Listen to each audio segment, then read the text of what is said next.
Today we will do Maths 1 Standard 9 practice at 4.2. Using the property, which property? A upon B is equal to AK and upon BK. Fill in the blanks situating proper numbers. The numbers have been given. The first one is 5 upon 7 is equal to 28 upon dash. Means here we have to fill this blank. Equal to 35 upon the blank, equal to blank upon 3.5. Now we will start the first one. The first one is, what is given here is 5 upon 7. 5 upon 7 is given.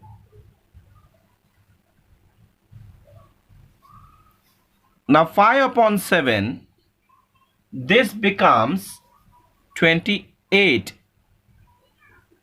And when it becomes 28, how it becomes 28? Means 7 4s are 28. 7 4s are 28. I have to find this in the block. Okay. So when we multiply 7 by 4, we get 28. तो ऊपर जब denominator में multiply किया तो ऊपर numerator भी multiply करना पड़ेगा ना. 5 इंटू 4 कितना आएगा? 20 upon 28. That means here it should come what? 20. ठीक है, तो ये मिल गया मुझे 20. ब्लैंक में आना चाहिए 20. ओके, चलो समझ में आया ये. Now again, now the next one is 5 upon 7. This the numerator becomes, if the numerator is 35, what is the denominator? How 35 comes? 5 का टेबल कहां तक पढ़ेंगे तो 35 आता है. 5 7 जा 35. वैसे 7 7 जा क्या होता है? 49. 49. तो ये आ गया 35 अपॉन 49. तो यहाँ जो ब्लैंक था उसमें 49 आएगा. Okay, now the next one.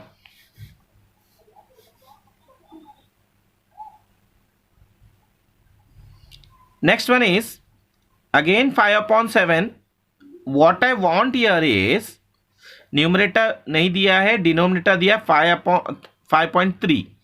तो ये 7 का आधा होता है 5.3. 7 का हाफ होता है 5.3. तो इसको क्या बोलूंगा मैं भाई? 5.3 7 का हाफ होता है. 7 का हाफ, तो 5 का हाफ क्या होगा? This is 3.5. तो 5 का हाफ, 5 का आधा होता है 2.5. तो फिलअप में क्या आएगा या ब्लॉक में? 2.5. ओके, चलो. Now I have completed this. Now I will write the answer. इसको लिखेंगे ऐसे. Therefore 5 upon 7 is equal to 20 upon 28 is equal to 35 upon 49. और यहाँ पे ब्लॉक था, यहाँ पे ब्लॉक था. ठीक है, ये फिलअप थे. Equal to 2.5 upon 3.5. ओके, चलो ये हो गया. The first one is completed. Now we will move to the second one. 9 upon 14. 9 upon 14. 9 upon 14 is equal to 4.9, and here there is fill up. We have to fill again. Numerator is not there, denominator में है 42. Okay, now let's see. 9 upon 14 कब बनेगा? 4.5. 4.5 बनाना ना भाई. तो ये 4.5 कब बनेगा? ये 9 को अगर मैं हाफ करूंगा, 9 का हाफ क्या होता है? 4.5. तो वैसे ही 14 का हाफ क्या हो जाएगा? 14 का हाफ क्या होता है? 7 होता है. क्या होता है? 7. 9 का हाफ होता है 4.5, 14 का हाफ होता है 7. तो यहां पे क्या आएगा? 7. Okay,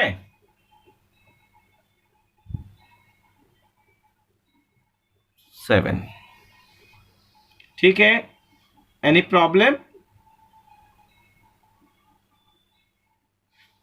now the next one is 9/14, same लिखना है। यहाँ ऊपर ब्लॉक है, ब्लैंक ऊपर भरना है। 42 कब होता है?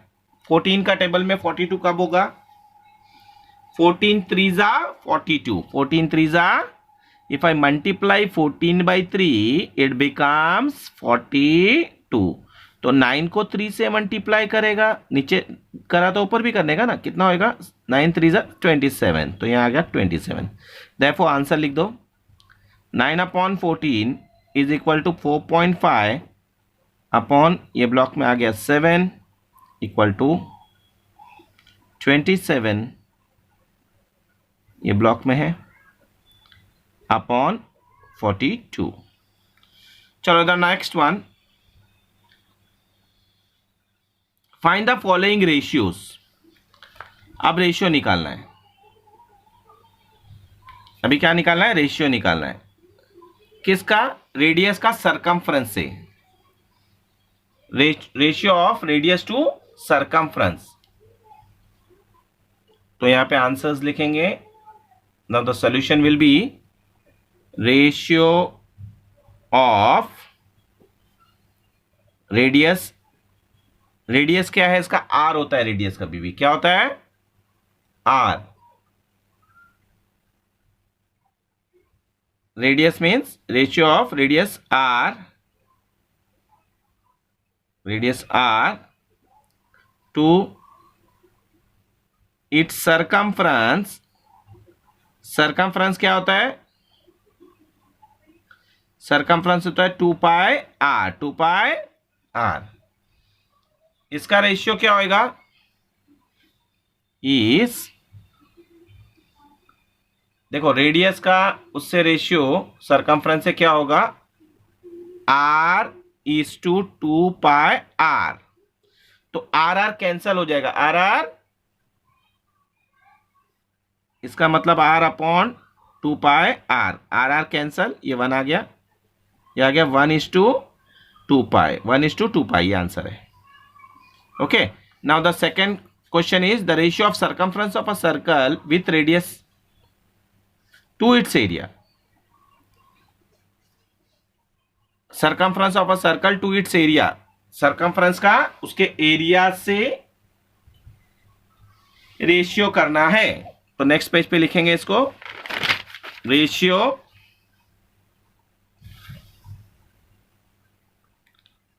Of circumference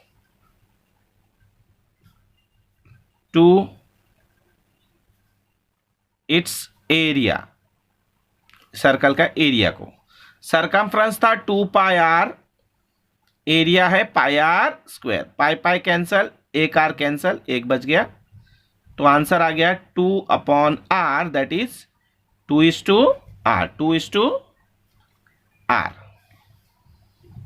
2:r। Okay, now the third one is the ratio of diagonal of a square to its side if a length of a side is 7 centimetre. अब यहां पे प्रॉब्लम अलग है, यहां पे लेंथ ऑफ अ साइड दिया हुआ है। The length of a side is given, and when the length of a side is given, what we will do? We have to find the diagonal of a square as well। Side तो दिया है, diagonal of a square निकालना पड़ेगा, ठीक है। तो पहले लिखेंगे क्या इसको लिखेंगे side of a square is 7 which is given, side of square is given is 7 centimetre. Diagonal of a square क्या हो जाएगा? डायगोनल का फॉर्मूला है, क्या है? Diagonal of a square is √2 into side, √2 into diagonal of a square, √2 into side, side क्या है? √2 into 7, तो ये हो गया 7√2, ठीक है। अब दोनों का रेशियो है, दोनों का रेशियो, तो यहां लिखेंगे रेशियो ऑफ डायगोनल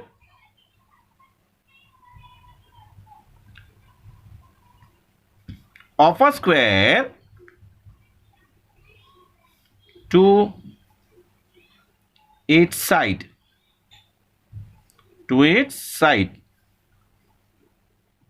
is, क्या आएगा रेशियो बताओ? डायगोनल क्या था? 7√2, 7 और ये क्या है? 7, तो 7 7 कैंसल, दोनों 7 कैंसल हो जाएगा, ठीक है।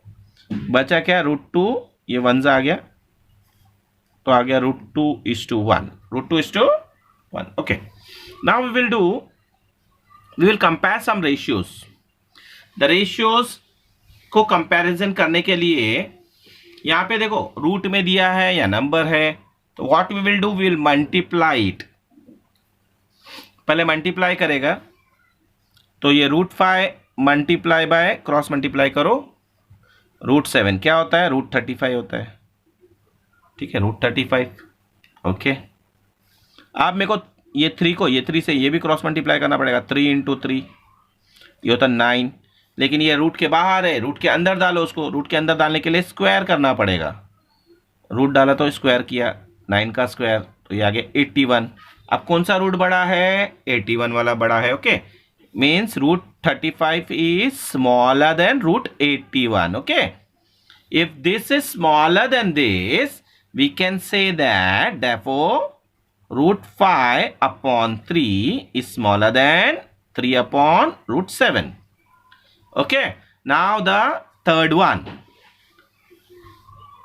Second you have to do on your own. Now the third one I will do it for you. Third and fourth. Okay. Third one देखो क्या है,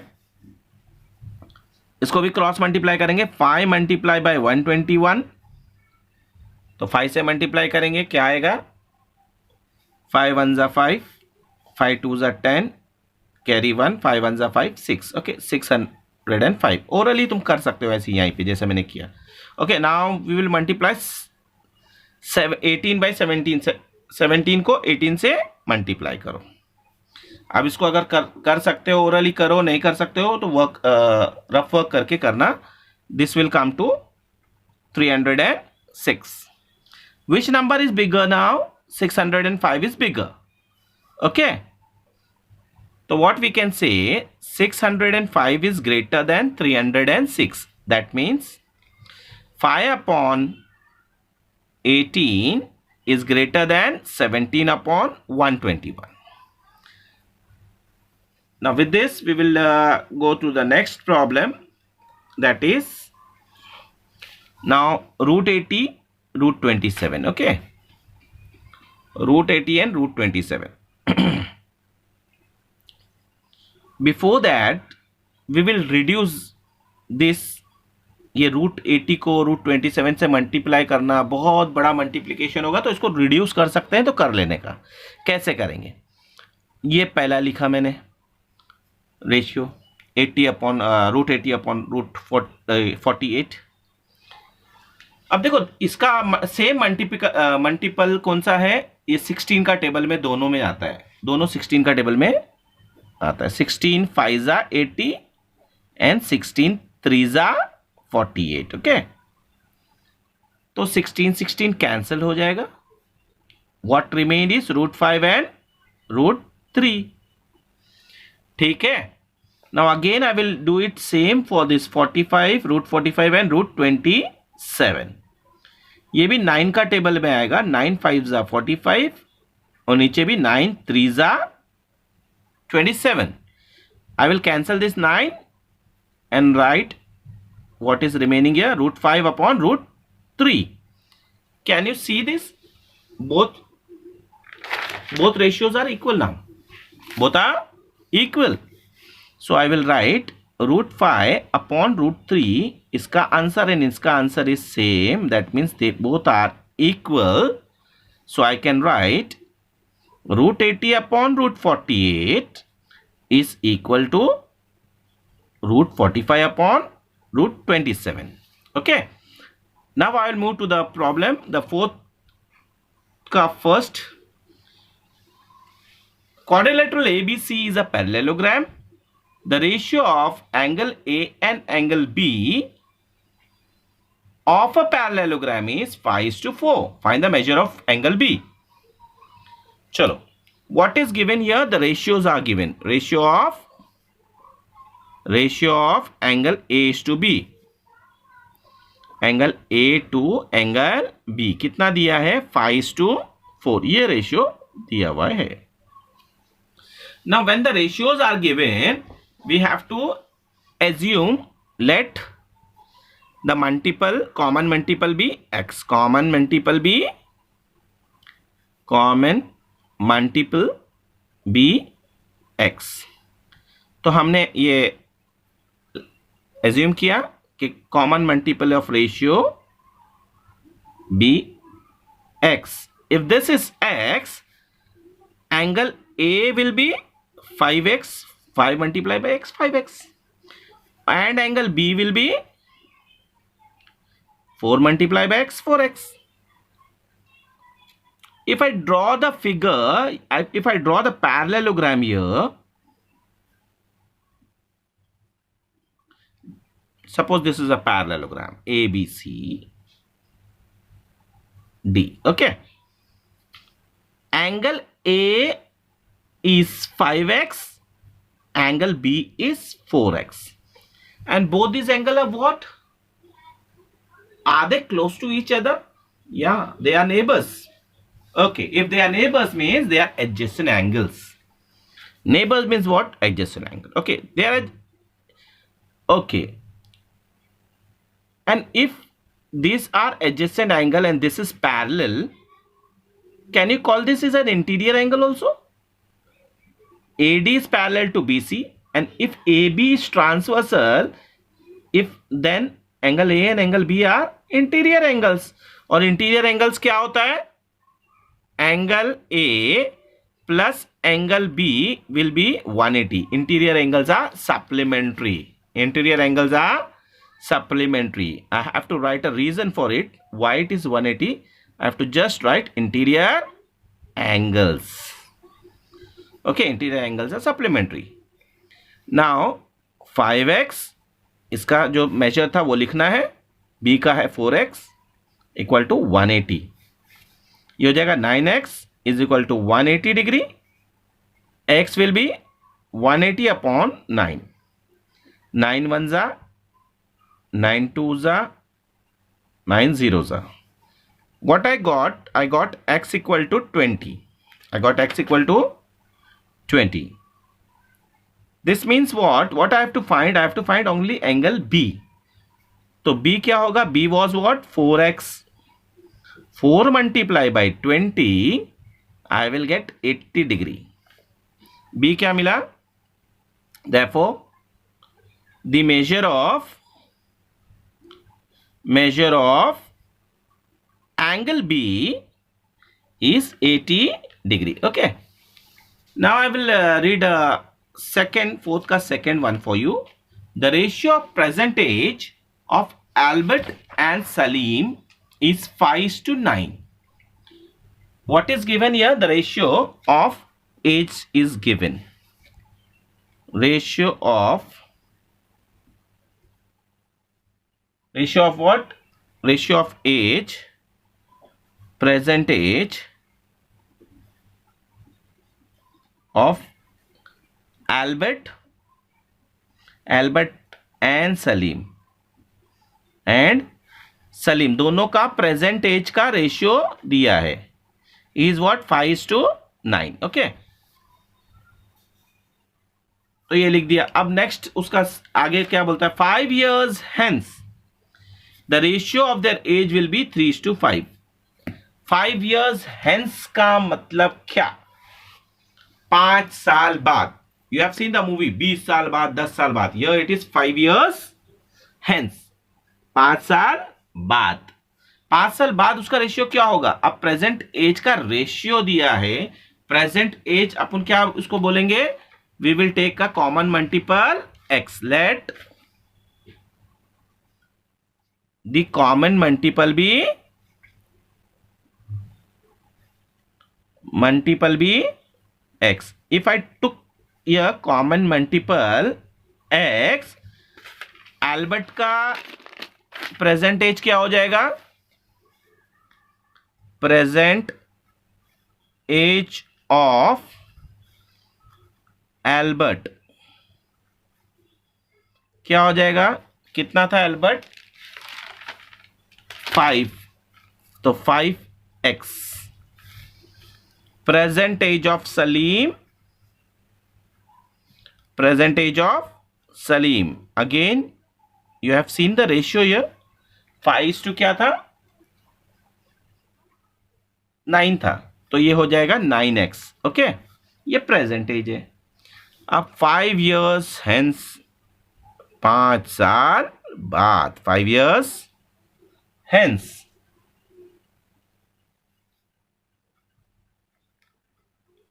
पांच साल बाद Albert age will be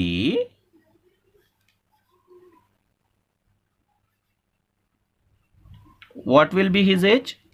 5 साल बढ़ जाएगा वो 5x plus 5. And Salim's age will be? Salim's age will be, ये भी 5 साल बढ़ेगा ना, 9x था तो बढ़ जाएगा 5 साल, 9x plus 5. Okay, but the ratio of both, 5 साल का बाद का ratio is also given in the problem. तो ये अपॉन ये, इनका ratio is given, that is, पीछे प्रॉब्लम में दिया हुआ है. I won't turn the page, I will right directly here 3:5, 3/5. Now आप क्रॉस मल्टीप्लाई करो. यहाँ पे 5 को इससे मल्टीप्लाई किया तो ब्रैकेट में डाल दिया इसको. 3 को इससे मल्टीप्लाई करना है. Again I will put it in the bracket. 5 5 जा 25, 25x, 5 5 जा 25. Here 3 9 जा 27, 27x, 3 5 जा 15. चलो, now what I will do here is 25 minus 15, 27x minus 25x. ये आ गया 2x, ये आ गया 10. 10/2 is x. 2 1s are 2 5s are. Therefore, x equal to 5. What is x? X is 5. Now I got x. I can easily find the present age of Albert as well as Salim. तो present age of Albert कितना था?